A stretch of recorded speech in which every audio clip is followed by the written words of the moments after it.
Welcome to Real Deal. I'm Tara. And I'm Giselle. And this is the Summerween episode. Today we're going to talk about two horror movies, or thrillers, I guess, that just came out during the summer. As you guys are obviously aware by now, Giselle and I are big Halloween fans, so it was pretty exciting for us to have these come out.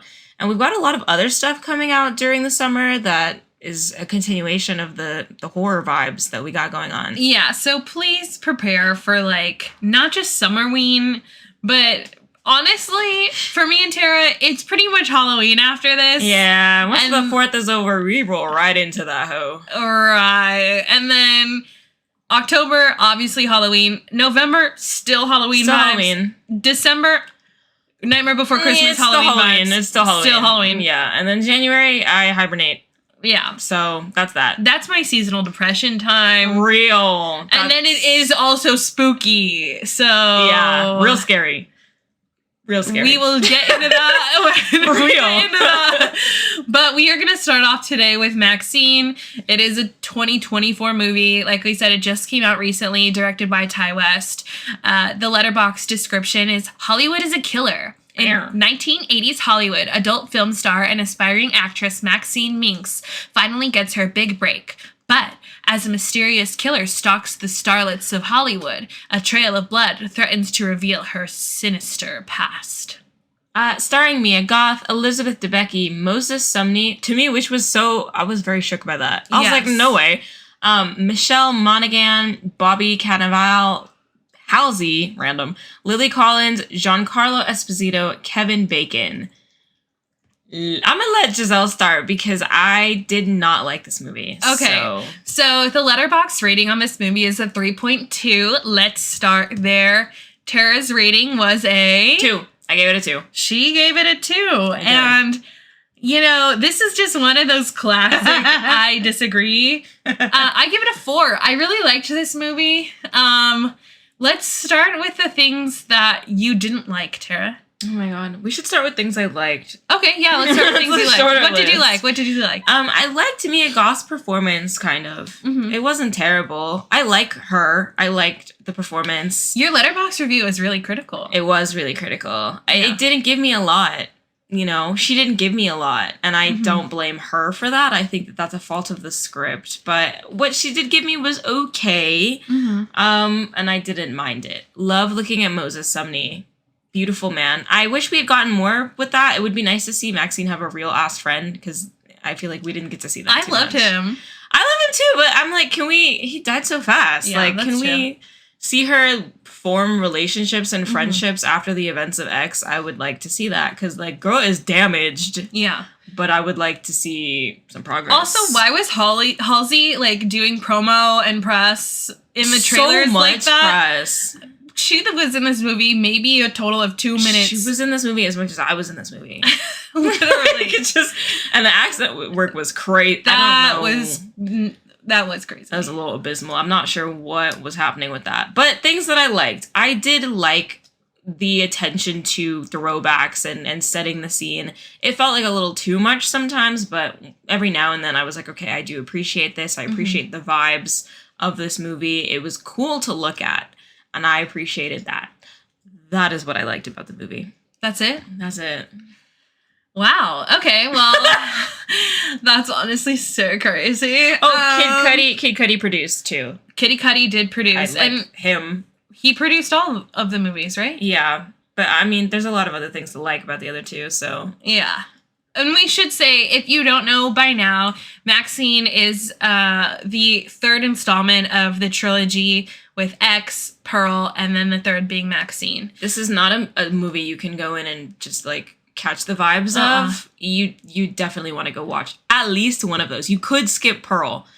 I wouldn't recommend it. Yeah. But you could. I would say my personal favorite out of the 3 is Pearl. Same.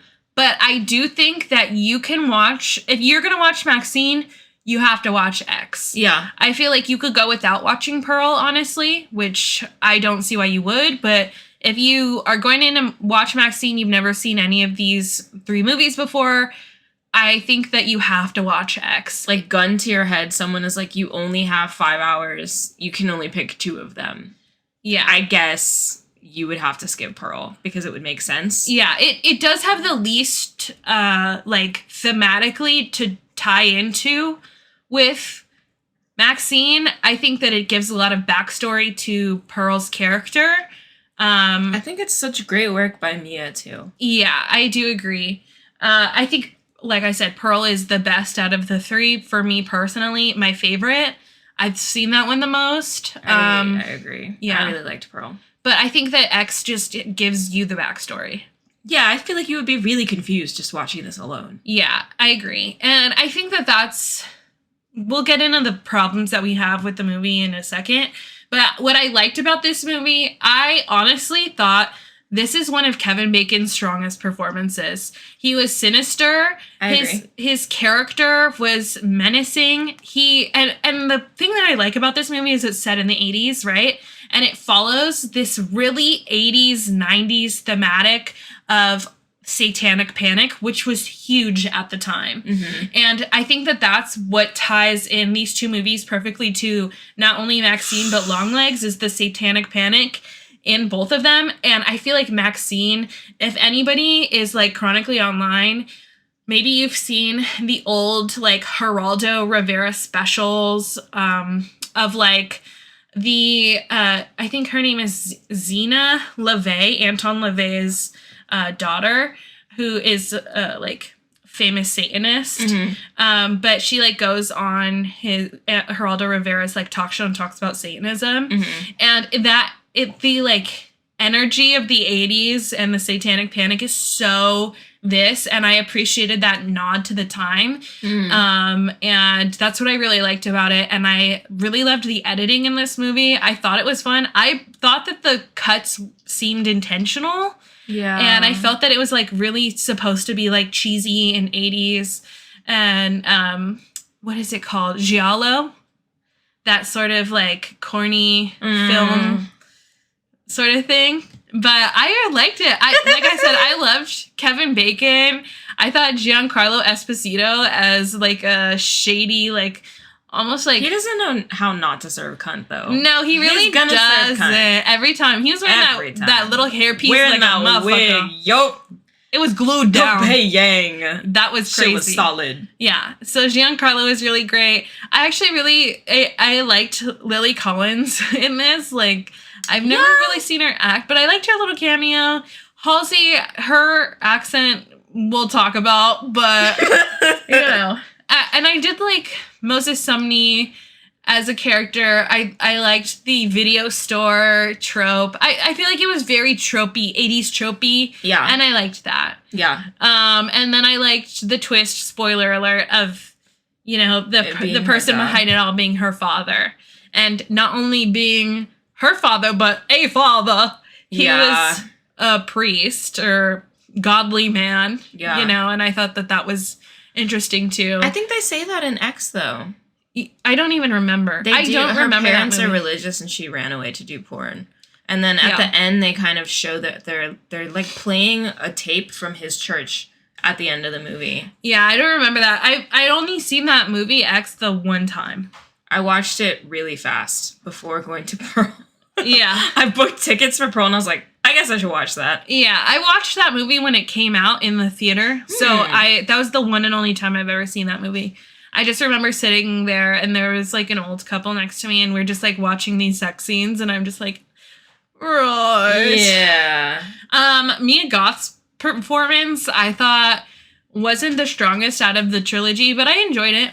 It was fine. I do, like I said, I think the standout character for me was Kevin Bacon, Giancarlo, and Moses Sumney, honestly. Yeah, I agree. I think that those are the best performances. I agree with what you said about Mia, because I think Pearl, to me, is her best work in the trilogy. I love what she does in Pearl.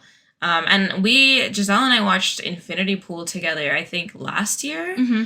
And she's fucking insane in that. Yeah. And I feel like she could have done so much more, but again, I don't know if that's a fault of hers or so much as what she was given to work with. Yeah, or maybe this is an intentional character choice. Yeah.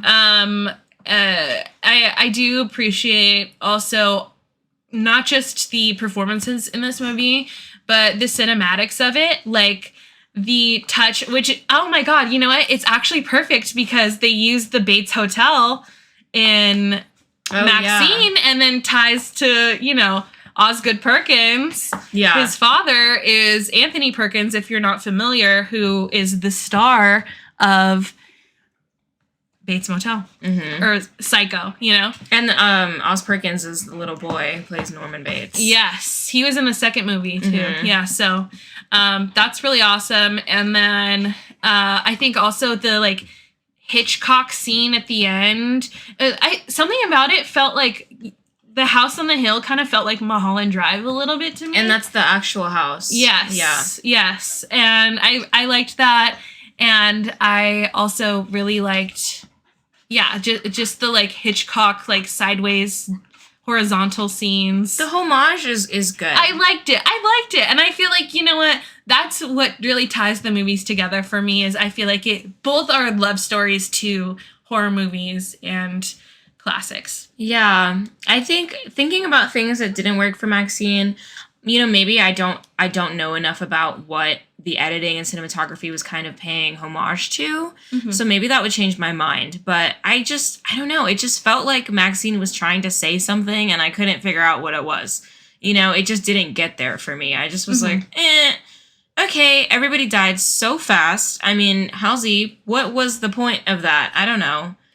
What was the point? Yeah. It just felt so rushed and so quick, yet the movie felt so long. I felt like I was there for 5 hours, but everything happened so quickly, and it just wasn't very interesting to me. I just couldn't find myself caring about it. Yeah. You know, I was just like, okay, it's over. You know?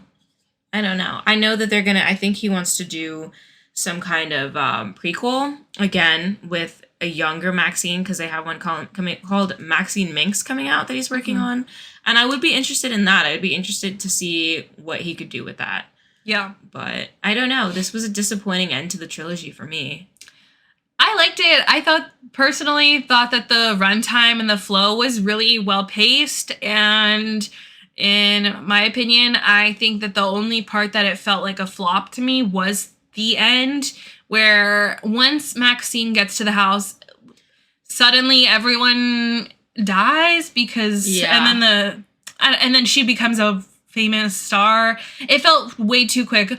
I had a conversation with my boyfriend about it, and we were talking about how we both, if it was well written out and well executed, I feel like we both could have easily sat there for 20 more minutes. Yeah. I don't know how you feel about that. Hell nah. I was looking at my phone waiting for it to end. Yeah, but personally, I thought if they had gotten 20 more minutes to just flesh it out, I feel like it would have been a better ending. Yeah, I don't know what happened there when the cops finally arrived to the hotel and someone's got their eye stabbed and they're stumbling from behind a bush and then rolling down the hill. I was like, you have to be fucking kidding me. It felt like Once Upon a Time in Hollywood, kind of. Yeah, I was like, this is not. Yeah. I'm not into it. I don't know. It just didn't work for me. It didn't work for me. So those are our differing opinions, but I think we've reconciled on that. Honestly, I respect Tara's opinion on this. I don't feel like, you know, this isn't, what's a movie that we really disagree on? Challengers.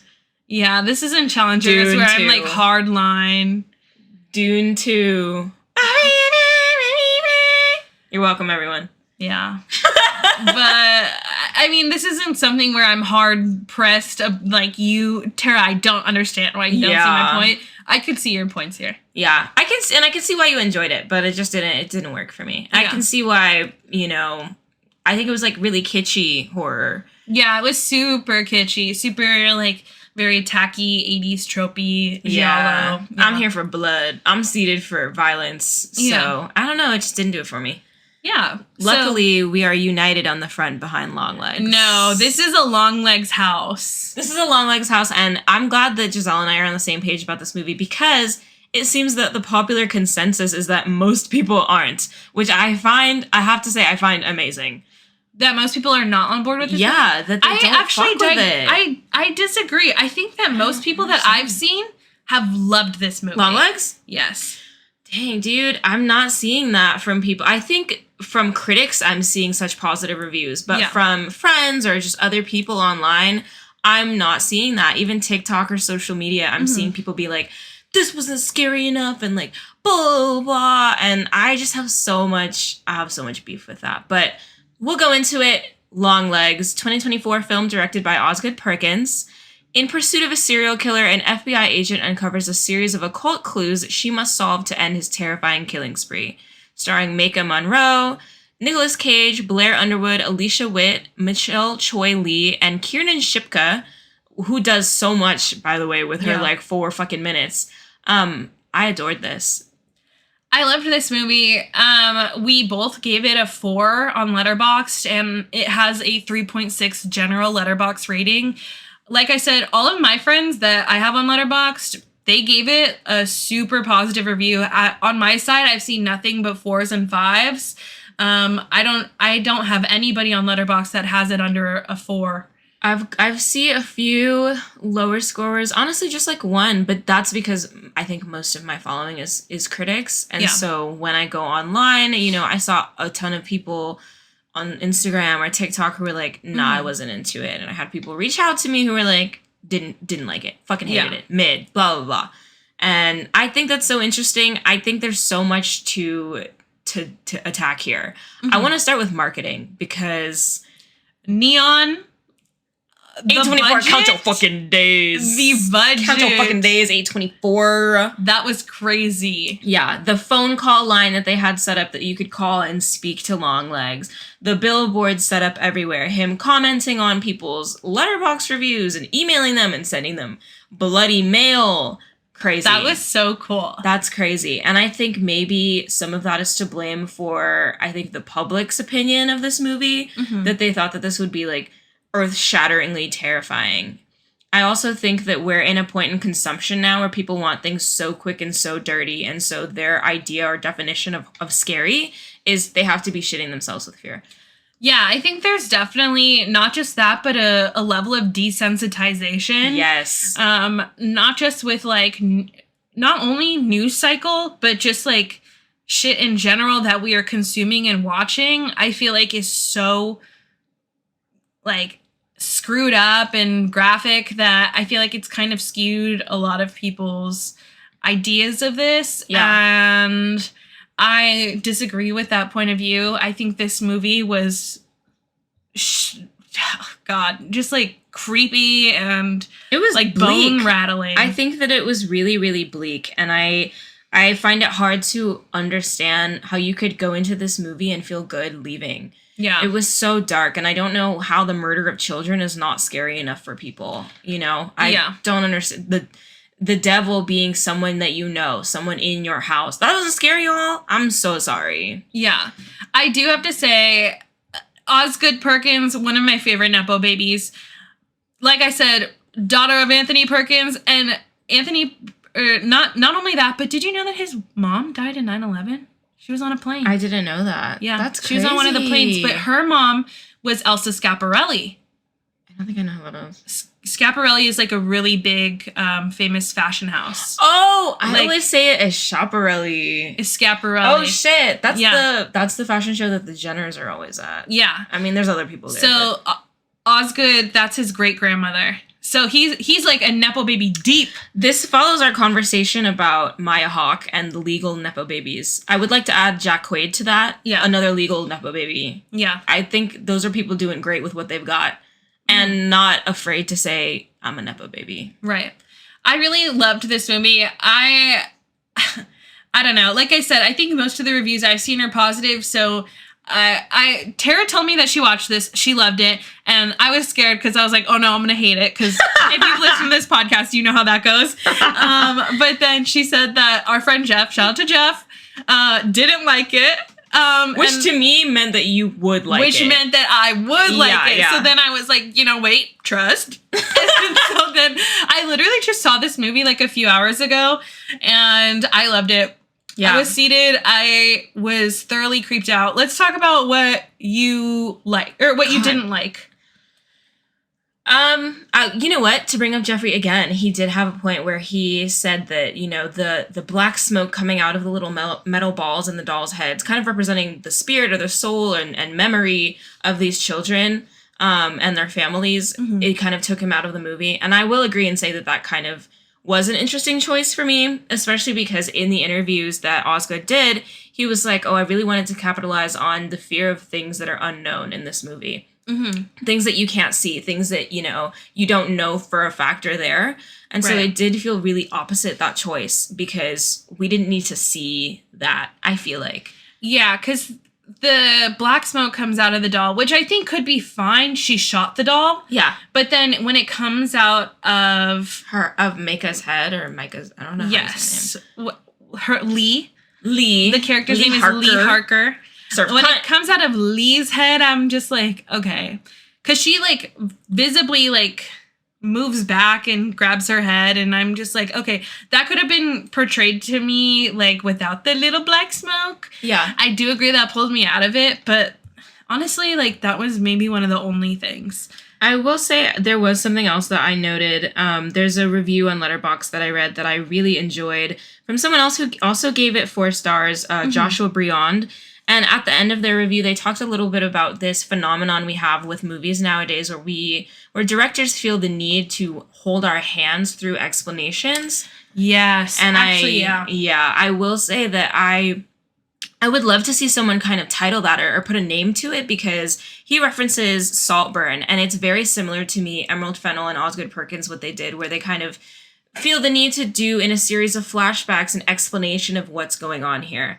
I appreciated it in Longlegs a hell of a lot more than I did in Saltburn, because in Saltburn it really felt super obvious. Yeah. But there was moments in Longlegs where I was like, that scene where Alicia Witt, who plays her mother, is kind of explaining everything, and she's telling her a story, but the story is literally what's happening, what we're seeing on screen. And I'm like, okay, I don't know if we fully needed that much detail. I will agree with that. I definitely agree with that. And I thought that while it was happening too. Yeah, I was like, damn, this is long. I fucking got it. Yeah. I understood, And I think it's the same with Challengers giving us all of those different time frames. I'm paying attention. Yeah, that was too much for me. I'm paying attention. But at the same end, when I spoke to other people about Challengers, they were like, oh, I couldn't tell. I couldn't tell what time we were in. So... Yeah. Maybe that's just, maybe some people watching Longlegs needed that explanation. I personally did not. No, I didn't need that either. I feel like they could have done that scene and, oh my gosh, sorry. We literally are looking at kitties being little kitties right now. Sorry, they're fighting. But I do agree. I feel like if they would have had that scene without her talking and maybe just had some really eerie music and then shown us him living in their basement. Also, I did think it was corny when she's in the interrogation room with Longlegs and she's like, who's the man underneath the basement? And I was like, girl, it's obvious. We know. I think it's a reference to the devil and to this man. Which I thought was cool, but it didn't need to be explained. It didn't need to be explained. But her just even asking that, I was like, oh, please. Yeah. It's obvious. Yeah. This whole movie is about Satan and about the devil. And I do think we take for granted some of the things that might be obvious to us, though, and not always obvious. Big brains. Just sorry, y'all. We just too damn smart, I guess. Yeah, and I was just telling this to Tara. Something that Oz said about this movie is he wanted to make a movie that was accessible to everybody and that everybody could find eerie and scary and would really unsettle people. And I was telling Tara that I really do believe that, with just how religious our nation is and the world, I think that tapping into evilness and talks of the devil and Satan and things like that, I think that is truly really unsettling. And just the idea of something evil and unknown, that's really terrifying. And I think also his decision to make this into a murder mystery because he said that there haven't been any good ones lately, I think that's honestly true. I love director beef, though. Get them again. No, what I think is so funny crazy about our decision to pair these two is the fact that he just talked shit about T. West in an interview. Did he? Yeah, he did. He was talking shit about the state of horror and named 3 movies, and they were all the MaXXXine trilogy movies. Yeah. I was like, damn. You couldn't think of anything else. He literally was like X and Pearl and like MaXXXine, and I was like, damn. Oh. Whack 'em again, I guess. I didn't see that. Whack 'em. That's crazy. But then I think Paul Schrader made a review of Longlegs and was like, oh, not loving the state of horror lately. Why does every director with such imaginative views go straight into horror and make something boring? Director beef! Yeah. Loves it. I'm gonna have to read that. That's crazy, It's though. interesting. And I know that some of the criticism that we were talking about comes from the look of Longlegs herself. But I think that he was really scary. And It was scary to me. Oz said that he tapped into, like, when Bob Dylan did a performance and painted his face white. Yeah. And that was, like, the inspo, and how this whole movie is, like, inspired by Bob Dylan. Honestly, I get it. And not only that, but, like, he was talking about how it's, like, in a love story to his mom. You know, there was a lot of references to parenting here, and I think that's another reason that I found this movie to be so deeply unsettling, is I don't think that things that are scary have to be scary in such a traditional sense. I think if you're looking for that, you can go watch Insidious, or you can go watch another fucking Annabelle movie or whatever, you know, and be scared by that, I suppose. But, you know, spoiler territory again here, you know, later on in the movie, you find out that Harker's mom has been the one assisting in all these murders, and she's the one being let into the house. And I think it is such a terrifying concept to think that someone tucking you in every night, somebody who is honest to God just trying to protect you, is committing these gruesome and like awful crimes that have traumatized you so much that you have not only repressed it, but dedicated your life to fixing it. And the problem has started in your own home. right. That's terrifying. And That's then scary. Also, like, housing a man who is pretty much, like, puppeteering all of these, like, mass murders. Like, that's fucking terrifying. Literally right beneath the floorboards. Yeah, I think that's scary. And, you know, Osgood said that this at its core is a movie about parenting and the decisions and sacrifices that we make to protect our kids. And I think that is fucking scary. You know, I just think that there's so many layers to this movie that I really appreciated, and I feel like taking it at face value is such a disservice. Mm-hmm. You know, I think it's accessible, but I do think it's interesting to kind of look at all of these different factors that kind of tie into it. So I wish that people would do that instead of looking at it and just being like, oh my God, it didn't make me shit myself, so now I'm like not really interested in it. Yeah. And this movie was really unsettling. This movie had me leaving, and there are a few scenes where I was just like, I literally like was shaking in my seat. I was like, am I cursed a little bit? Literally. I think also the homage to Psycho with all of the driving scenes was really. Let's talk about that. Let's talk about cool. influences to this. I think definitely Psycho with having like murders in the house, and then also of those car scenes, I feel like definitely reminded me of that. Zodiac Killer, Memories of a Murder with the letters and like the procedural aspect of it, which I love procedural like murder mystery movies. I love them. Yeah. Live and die for those. He said that Silence of the Lambs was a huge inspiration as far as set design and costume design. And I can't remember. You said that he said Memories of a Murder? And Seven, Zodiac Killer. 7. Yes, 7. Again, with like these procedural murders where, you know, you have the titular character having such an intimate connection with the murderer. I just think that is so interesting to kind of tap into the weaknesses of these characters that are supposed to be fighting for good and kind of looking out for other people and have so much repressed trauma and damage themselves. I feel like that's so interesting. Yeah. And I think that something else that he said was he didn't want to like necessarily emulate these movies.